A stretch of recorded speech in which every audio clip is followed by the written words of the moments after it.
gam sung hi bikana atuam gam ta asang a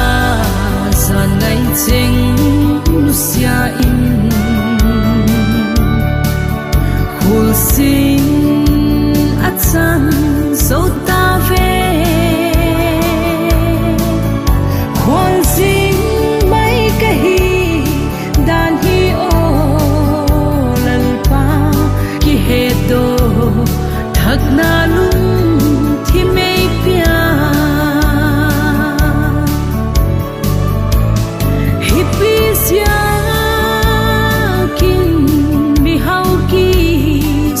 hello hipisia in mi thiam ki suam hello swan ta pen le bel ta pen chu lal pa bel chu thakau dam na hi asang a san ngai ching sia in sin atsan so ta ve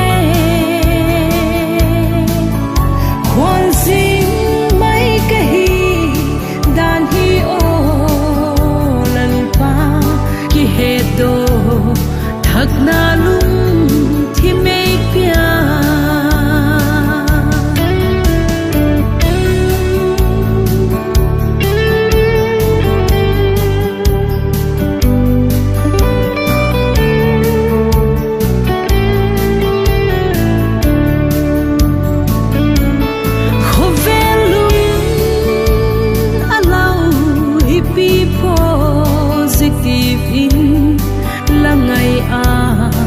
cội ngâm lâu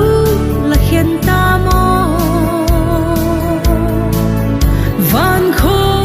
bi ắt chung nát na lâu ta lâu mi thiang thô thì nát chu alul lahi asang a san ngai ching sia in khul sin atsan so ta ve khol sin mai ka hi dan hi o lal pa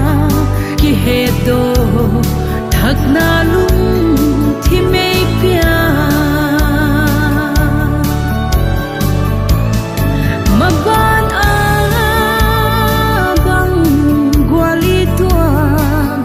hello lal pan e gam u a sudam nadi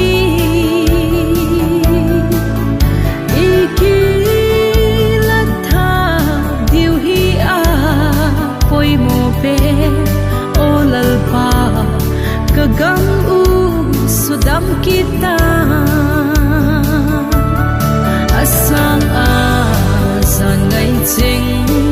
sia in